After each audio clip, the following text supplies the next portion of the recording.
तो आज हम लोग व्यंजन संधि के बारे में जानने का प्रयास करेंगे कि व्यंजन संधि क्या है। व्यंजन संधि की परिभाषा पढ़ेंगे। व्यंजन संधि के अंतर्गत कौन कौन सा नियम आता है ये पढ़ेंगे। तो पिछले हम लोग पढ़ चुके हैं कि स्वर संधि किसे कहते हैं तथा उसमें 5 गो नियम था। 5 नियम को हम लोग कंप्लीट कर लिए हैं। अब हम लोग देखेंगे व्यंजन संधि। तो सबसे पहले व्यंजन संधि के परिभाषा के बारे में समझेंगे कि व्यंजन संधि किसे कहते हैं। तो परिभाषा कह रहा है कि जब व्यंजन अक्षर अथवा स्वर अक्षर के मिलने से जो विकार उत्पन्न होता है तब उस विकार को व्यंजन संधि कहा जाता है। यानी व्यंजन अक्षर और स्वर अक्षर, व्यंजन अक्षर है या स्वर अक्षर है, यानी उसमें एक व्यंजन अक्षर होना ही चाहिए। तो हम लोग जानते हैं कि व्यंजन अक्षर, पीछे हम लोग पढ़ लिए हैं कि व्यंजन अक्षर किसे कहते हैं। तो व्यंजन अक्षर की संख्या संस्कृत में 33 है। क हलंत से लेके ऐसे च हलंत ऐसे करके ह हलंत तक, ये सबको जोड़ेंगे ना तो 33 आएगा। तो ये सभी क्या है, व्यंजन अक्षर है। तो व्यंजन अक्षर अथवा स्वर अक्षर के मिलने से जो विकार उत्पन्न होता है, यानी व्यंजन अक्षर आएगा और उसमें स्वर अक्षर मिलेगा या व्यंजन व्यंजन से मिलेगा, तो उसको हम लोग बोलेंगे व्यंजन संधि। तो व्यंजन अक्षर हो रहेगा किसी में भी परिभाषा में, किसी भी एग्जाम्पल में, जैसे तत् प्लस लीन, यानी हम अभी तोड़ के मैं बता रहा हूँ कैसे इसमें व्यंजन संधि, इसको कैसे हम व्यंजन संधि कहेंगे, हम तोड़ के बता रहे हैं। तो पहला हम लोग एग्जाम्पल देखते हैं तत् प्लस लीन। यानी अब कोई कह देगा कि तत् प्लस लीन यह कौन सा संधि है, तो व्यंजन संधि का परिभाषा हम देखे हैं, मतलब हम लोग समझे हैं कि व्यंजन संधि अथवा स्वर संधि के मिलने से, यानी व्यंजन संधि रहेगा और उसके बाद में स्वर संधि रहे या व्यंजन संधि रहेगा, यानी उसमें व्यंजन अक्षर रहेगा ही रहेगा, उसको हम लोग व्यंजन संधि कहते हैं। तो सबसे पहले इसको समझेंगे, इस एग्जाम्पल को समझेंगे। तत् प्लस लीन, तो हम सबसे पहले क्या करते हैं, तत्व को अक्षर में तोड़ते हैं क्योंकि इसके किसी भी संधि में कौन सा अक्षर जुड़ता है, यानी इस पद का लास्ट अक्षर, यानी इसका अक्षर और इसका पहला अक्षर दोनों को मिलकर ही संधि होता है, बाकी इधर इधर का संधि नहीं होता है। तो इसको हम लोग तोड़ते हैं। पहले तक तोड़ेंगे तब त प्लस त हलंत प्लस अ प्लस त हलंत, यानी तत् को हम लोग तोड़ दिए, अक्षर में तोड़ दिए। उसके बाद क्या है, लीन है। तो लीन को तोड़ेंगे ल हलंत प्लस दीर्घ ई, इसमें दीर्घ ई है, मैंने लारस क्या दीर्घ ई है, तो इस दीर्घ ई और प्लस न हलंत प्लस अ, यानी इसके पद के संधि कैसे होता है, ई वाला अक्षर है, ई वाला अक्षर, ये दोनों में ही संधि होता है, बाकी इधर का संधि नहीं होता है। तो ये दोनों पहले देखेंगे। इसमें क्या है, तो हलंत आ रहा है, इसमें तो हलंत आ रहा है। तो हलंत क्या है, व्यंजन अक्षर है, इसलिए।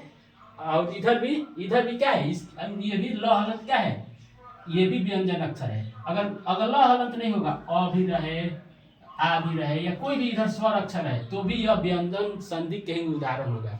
तो यहाँ क्या आ रहा है, तो हलंत, यानी इसमें व्यंजन अक्षर आ रहा है, इसलिए यह क्या हुआ, व्यंजन संधि हुआ। जैसे दूसरा एग्जांपल, सत प्लस युक्ति। तो सत को हम लोग तोड़ेंगे स हलंत प्लस अ प्लस त हलंत, आई इसको उक्ति को तोड़ेंगे हर्ष उ प्लस क हलंत प्लस ई प्लस त हलंत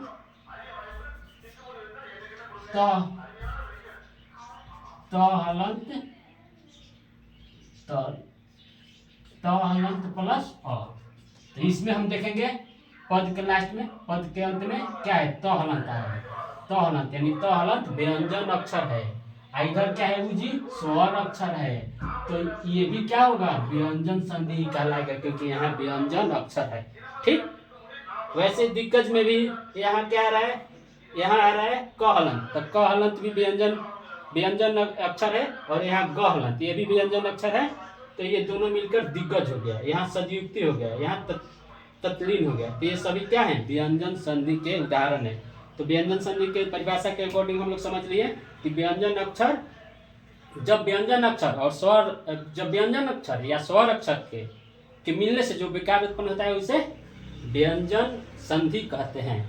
अब हम लोग इसके नियम यानी व्यंजन संधि के अंतर्गत कुछ नियम निम्नलिखित है, जिसमें पहला नियम का जो आज हम लोग समझेंगे। पहला नियम क्या कहता है? झला जसुदते, यानी यह नियम का नाम है, लेकिन इस नियम के हम लोग विस्तार से पढ़ेंगे और इस नियम को अच्छा से समझेंगे, क्योंकि ये नियम थोड़ा डिफिकल्ट है। इस नियम को इस नियम के अकॉर्डिंग यानी यह नियम जो कहता है पद के अंत में, यानी पद के अंत में, तो पद के अंत में किसी वर्ग का प्रथम अक्षर रहे। यहाँ तक पहले समझेंगे। पद के अंत में किसी वर्ग का प्रथम अक्षर रहे, तो वर्ग क्या है जी? तो वर्ग ये है, जैसे कवर्ग हो गया, चवर्ग हो गया, टवर्ग हो गया, पवर्ग हो गया, तवर्ग हो गया, पवर्ग हो गया, ये सब क्या है? वर्ग है। तो कह रहा है किसी वर्ग के पहला अक्षर रहे, यानी पद के अंत में कोनो, यानी जो वर्ग है ना, वर्ग कितना है? 5 है। कवर्ग, चवर्ग, टवर्ग, तवर्ग, पवर्ग, यानी इनमें इस वर्ग के पहला अक्षर होना चाहिए, यानी 5 वर्ग का पहला अक्षर होना चाहिए। कहाँ? पद के अंत में।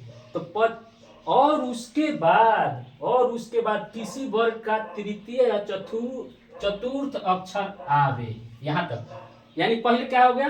पहले तो हई वर्ग के पहला अक्षर आना चाहिए, और उसके बाद क्या आना चाहिए जी? और उसके बाद किसी वर्ग के, मान दूसरा वर्ग के, अब ये नहीं, इसी वर्ग का नहीं, दूसरा वर्ग का तीसरा या चतुर्थ अक्षर आना चाहिए। तो एक एग्जाम्पल, हम पहला एग्जाम्पल को समझाएंगे ना तो आ जाएगा। तो इसको हम पहले तोड़ते हैं। अप प्लस जम यानी अब जम, इसको हम लोग तोड़ेंगे कि देखते हैं इसके अकॉर्डिंग आ रहा है कि नहीं। तो इसको जब हम तोड़ेंगे तो अ प्लस प हलंत प्लस ज हलंत प्लस अ प्लस म हलंत, यानी पहले क्या कर रहा है? पद के अंत में किसी वर्ग का प्रथम अक्षर है, तो किसी वर्ग का प्रथम अक्षर, यानी पद क्या है? अप ये पद है। पद के अंत में प हलंत आ रहा है जी, तो प हलंत किसी वर्ग का पहला अक्षर है कि नहीं, देखेंगे। तो ये पवर्ग का है। पवर्ग का क्या है? पहला अक्षर है। प हलंत, फ हलंत, ब हलंत, भ हलंत और म हलंत, ये पवर का पहला अक्षर है ना ये। और उसके बाद, और कह रहा है कि यहाँ, और उसके बाद किसी वर्ग का तृतीय अक्षर, पहले तृतीय अक्षर को देखते हैं। तृतीय अक्षर आवे, तो देखो, तो और उसके बाद यानी प के बाद, प हलंत के बाद क्या है? ज हलंत। तो ज हलंत किसी वर्ग का तृतीय अक्षर है कि नहीं? यहाँ देखते हैं, चवर्ग का तृतीय अक्षर है, यानी चवर्ग का तृतीय अक्षर है, यानी ये नियम पे आ रहा है। ये जो एग्जाम्पल है इस नियम पे आ रहा है। तो कह रहा है कि प्रथम अक्षर का प्रथम अक्षर है, किसी वर्ग का प्रथम अक्षर प हो गया, और उसके बाद किसी वर्ग का तृतीय अक्षर, तृतीय अक्षर ज हो गया, आवे, अथवा य हलंत, र हलंत, ल हलंत, व हलंत में से कोई अक्षर आवे, माने ही चारों में से कोई अक्षर कहाँ भेज जावे के चाहिए? यहाँ आना चाहिए। यहाँ जैसे य रहे, र रहे, ल हलंत रहे, व हलंत रहे, यानी यहाँ आना चाहिए। यहाँ फिक्स है, यहाँ किसी वर्ग का पहला अक्षर आना चाहिए, लेकिन उसके बाद किसी वर्ग का तृतीय चतुर्थ अक्षर आवे, या य र हलंत, ल हलंत, व हलंत आवे, यानी यहाँ आवे, अथवा कोई स्वर अक्षर आवे, माने किसी वर्ग का तृतीय अक्षर आवे, चाहे य हलंत, र हलंत, ल हलंत, व हलंत आवे, या कोई भी स्वर अक्षर आवे, या कोई भी स्वर अक्षर आवे, या कोई भी स्वर अक्षर आवे। कहाँ? यहाँ पद के लास्ट में। तो पहला क्या हो गया? पहला किसी वर्ग का पहला अक्षर आना चाहिए, उसके बाद ये सब आवे, माने किसी वर्ग का तृतीय अक्षर आवे, या य हलंत आवे, र हलंत आवे, ल हलंत आवे, व हलंत आवे, या कोई स्वर अक्षर आवे। तो क्या होता है जी? तो जब ऐसा कंडीशन आता है, तो जो ये पहला यानी तो प्रथम अक्षर के स्थान में उसके वर्ग का तृतीय अक्षर हो जाता है। यानी प्रथम अक्षर जो है ना, ये प, इसी वर्ग का तृतीय हो जाएगा। जैसे हम समझेंगे तो कह रहे नियम कि जब ऐसा कंडीशन आएगा, जैसे किसी वर्ग का पहला अक्षर है और उसके बाद उसी वर्ग का तृतीय अक्षर है, तृतीय में किसी वर्ग का पहला अक्षर आवे या उसके बाद किसी भी वर्ग का तृतीय अक्षर आवे, तो ये जो पहला अक्षर है, पहला वर्ग है, इसका तृतीय अक्षर हो जाएगा। यानी जो प है ना, पहलंत, इसी वर्ग का तृतीय अक्षर हो जाएगा। तो इसके वर्ग का तृतीय अक्षर क्या है? पहलंत, फहलंत, बहलंत, भहलंत और महलंत। तो प जो प है, इसका तृतीय अक्षर क्या है? प वर्ग का बहलंत। तो प के स्थान में बहलंत हो जाएगा। अब बाकी सब जैसे कि तैसे उतार देना, जैसे है वैसे उतार देना, जैसे है वैसे उतार देना है। तो क्या बन जाएगा? तो बन जाएगा क्या? बन जाएगा अब जम बन जाएगा। जब इसको हम जोड़ेंगे ना तो अब जम हो जाएगा। यानी ये एक कंडीशन समझ में आ गया। अब कह रहा है कि ये तो तृतीय होगा, किसी मतलब तृतीय आया। अब कह रहा है कि अथवा कह रहे ना या चतुर्थ अक्षर आवे, यानी ये तो तृतीय होगा। अब चतुर्थ अक्षर का एग्जांपल देकर समझते हैं। तो चतुर्थ अक्षर का यहाँ देखते हैं, दिक प्लस गज। तो इसको हम लोग तोड़ेंगे, इसको दिक प्लस गज। तो द हलंत, ई प्लस क हलंत प्लस ग हलंत प्लस अ प्लस ज हलंत प्लस अ। नहीं तो तीसरा का यहाँ ये तीसरा का है, चौथा का यहाँ दिक प्लस भ्रम का देखते हैं।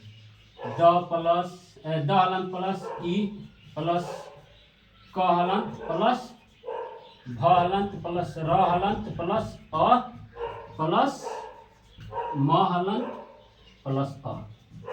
अब यहाँ पहला क्या है, नियम क्या कर रहा है? किसी वर्ग का प्रथम अक्षर आवे। तो किसी वर्ग का नहीं, किसी पद के अंत में पहला अक्षर आवे, किसी वर्ग का पहला अक्षर। तो क्या है? क का है, क वर्ग का पहला अक्षर है। ठीक। अब कह रहा है उसके बाद किसी वर्ग का तृतीय या चतुर्थ अक्षर। तो किसी वर्ग का तृतीय या चतुर्थ। तो जो ये भ हलंत है, ये क्या है? प वर्ग का चौथा है कि नहीं? तो चौथा है। किसी वर्ग का चतुर्थ अक्षर है कि नहीं? तो ये वर्ग का यानी प वर्ग का जो भ हलंत है, ये चौथा अक्षर है, यानी प वर्ग का ही चौथा है। तो क्या हो जाएगा? ये जो क हलंत है, यानी पहला का क्या हो जाएगा? पहला स्थान पे उसी वर्ग का तृतीय अक्षर हो जाएगा। तो इसके जगह हम तृतीय अक्षर लिख देते हैं, कुछ नहीं करना है। तो तृतीय अक्षर लिख देते हैं, द हलंत प्लस ई प्लस, इसका तृतीय लिखना है क्योंकि क्वेश्चन में कह रहा है, नियम में कह रहा है। तब क का क्या हो जाएगा? ग हलंत प्लस, जैसे वैसे उतार देंगे, र प्लस अ प्लस म हलंत प्लस अ। जब ऐसा करेंगे तो क्या हो जाएगा? दिग भ्रम। सबको हम जोड़ेंगे तो क्या हो जाएगा? दिग भ्रम। तो दुगो कंप्लीट हुआ, यानी पद के अंत में किसी वर्ग का पहला अक्षर है, ये फिक्स है, पहला अक्षर रहना चाहिए। और उसके बाद तृतीय अक्षर है, तो तृतीय अक्षर पे हई एग्जाम्पल से समझ लिए। और चतुर्थ अक्षर है, चतुर्थ अक्षर पे हई एग्जाम्पल समझ लिए। अब कह रहा है अथवा, ये दोनों पे समझ लिए। और अथवा य हलंत, र हलंत, ल हलंत, व हलंत आवे, यानी इसके स्थान पे पद के लास्ट में यहाँ की मैं बात कर रहा हूँ। यहाँ क्या दुगो तो नियम पढ़ लिए कि जैसे तीसरा आवे तो तीसरा हो गया, ये भरा है, ये चौथा हो गया। अब कह रहा है कि अगर इस सब के स्थान पे य हलंत, र हलंत, ल हलंत, व हलंत ये भी आवे, यो आएगा, तो वो क्या हो जाएगा? ये पहला का तीसरा हो जाएगा। तो एक एग्जाम्पल देखते हैं य हलंत वाला पे। तो एक एग्जाम्पल यहाँ षड्यंत्र वाला पे, यहाँ षड्यंत्र वाला पे क्या है? इसको हम लोग तोड़ेंगे। तो स हलंत प्लस ट हलंत प्लस य हलंत प्लस न हलंत प्लस क हलंत प्लस र हलंत प्लस अ। अब इसको हम लोग तोड़ दिए। तो पद के अंत में पहला अक्षर, किसी वर्ग का पहला अक्षर, तो पहला अक्षर आ गया कहाँ? यहाँ ट वर्ग का पहला अक्षर क्या है? ट हलंत। तो ट हलंत आ गया। और उसके बाद य हलंत आवे। तो भी क्या हो जाएगा, ये ट का है ना, ट का, ये ट वर्ग का तीसरा अक्षर हो जाएगा। तो तीसरा अक्षर लिख देंगे हम। तो स हलंत प्लस ट को क्या तीसरा, तो क्या हो जाएगा ड हलंत। तीसरा क्या है, तीसरा है ना ट वर्ग का तीसरा क्या हो जाएगा, ये ड हो जाएगा। तो ड लिख दिए यहाँ, ट की जगह ड लिख देना है। उसके बाद जैसे हो वैसे उतार देना है। य हलंत न हलंत त हलंत र हलंत अ। तो सबको जोड़ेंगे तो क्या हो जाएगा षड्यंत्र। ये आधा है, क्या हो जाएगा षड्यंत्र। ये सबको जोड़ेंगे ना तो षड्यंत्र लिखा जाएगा। ठीक, तो ये सब का हो गया। वैसे ही र हलंत पे भी और सारा एग्जाम्पल है, ल हलंत पे भी, व हलंत पे भी है। अब ठीक हो गया। तो अब तो कह रहा है कि तीन को समझ लिए। पहला कि किसी के प्रथम अक्षर आवे किसी वर्ग का, और उसके बाद में तीसरा अक्षर आवे, चौथा अक्षर आवे, या य र ल हलंत आवे। तो इतना तक हम लोग समझ लिए। और उसके बाद क्या कह रहा है, और कह रहा है कि आवे अथवा कोई स्वर अक्षर आवे। यानी इन सब जगह पर, इन जगह पर क्या आवे, कोई स्वर अक्षर आवे। तो एक स्वर अक्षर वाला एग्जाम्पल हम लोग देख लेते हैं कि इसके स्वर अक्षर आ रहा है कि नहीं। तो यहाँ आ रहा है स्वर अक्षर सदयुक्ति में, यहाँ इसको जब हम लोग तोड़ेंगे तो स हलंत प्लस द हलंत प्लस उ प्लस क हलंत, हर्षऊ है, क हलंत प्लस ई प्लस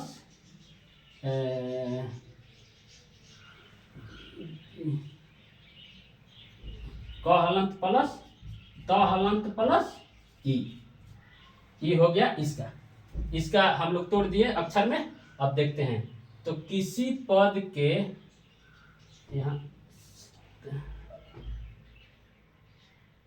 यहाँ तो होगा, सत होगा, यहाँ तो होगा। तो कह रहा है किसी वर्ग का प्रथम अक्षर है। तो त क्या है, तवर्ग का पहला अक्षर तवर्ग में देखेंगे त हलंत, थ हलंत, द हलंत,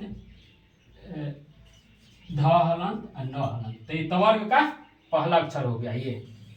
और उसके बाद कह रहा है कि और उसके बाद कोई भी स्वर अक्षर है। तो उसके बाद देखो यहाँ आ गया हर्षऊ आवे, दीर्घऊ आवे, अ आवे, री आवे, कोई भी स्वर अक्षर यहाँ आवे। तो ये जो त है ना, इसका तीसरा हो जाएगा द हो जाएगा। तो क्या हो जाएगा द लिख देंगे यहाँ। तो स हलंत प्लस द हलंत प्लस उ हर्षऊ प्लस क हलंत त हलंत प्लस ई। सफन को जोड़ेंगे ना तो क्या हो जाएगा सदयुक्ति। क्या हो जाएगा सदयुक्ति हो जाएगा, ई वाला चीज हो जाएगा। ई सबको हम लोग जोड़ेंगे, ई वाला चीज को जोड़ेंगे तो ई वाला चीज को जोड़ेंगे तो सदयुक्ति हो गया। तो हम लोग क्या क्या सीखे, हम लोग इस पहला नियम में यह सीखे कि कोई भी पद के अंत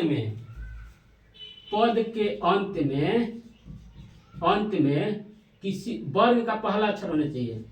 वर्ग का पहला अक्षर है, किसी भी पद के अंत में पहला अक्षर है। और उसके बाद में क्या क्या कंडीशन दिया है, किसी वर्ग का तीसरा रहे, तीसरा, चौथा, या यह र ल हलंत व हलंत, ल हलंत व हलंत रहे, या कोई भी स्वर अक्षर है, कोई भी क्या रहे स्वर अक्षर है। यानी पद के अंत में पहला अक्षर होना चाहिए और उसके बाद में किसी वर्ग का तीसरा या चौथा या य हलंत, र हलंत, व हलंत, या कोई भी स्वर अक्षर आवे। तो ये जो पहला अक्षर है ना, पहला अक्षर ये तीसरा में बदल जाएगा। कैसे ये तीसरा में बदल गया, जैसे यहाँ प हलंत है तो क्या हो गया ब हो गया। यहाँ जैसे प हो गया तो यहाँ ब हो गया। जैसे यहाँ प है तो यहाँ प की जगह तीसरा लिख दिए, पवर्ग का तीसरा ब हलंत। तो लास्ट में सबसे इम्पोर्टेंट चीज यही निकला कि पद के अंत में पहला अक्षर है। पद के अंत में वर्ग का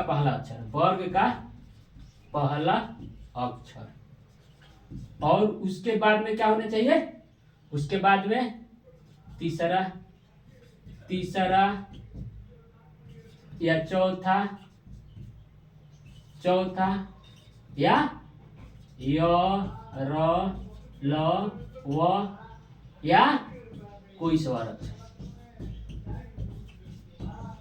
अगर ऐसा कंडीशन आएगा तो जो ये पहला अक्षर है अपना तीसरा रूप धारण कर लेगा। ये पहला अक्षर के जगह तीसरा आ गया, जैसे यहाँ पहला अक्षर के जगह तीसरा ब हलंत आ गया। तो आज हम लोग इतना रहने देते हैं। अगला दिन दूसरा नियम देखेंगे, व्यंजन संधि का दूसरा नियम। आज पहला क्लास है तो हम कोशिश करेंगे अगले दिन इसको दूसरे नियम को और अच्छा से समझा सकूं। कोई डाउट होगा तो कमेंट में बताएं। जय हिंद।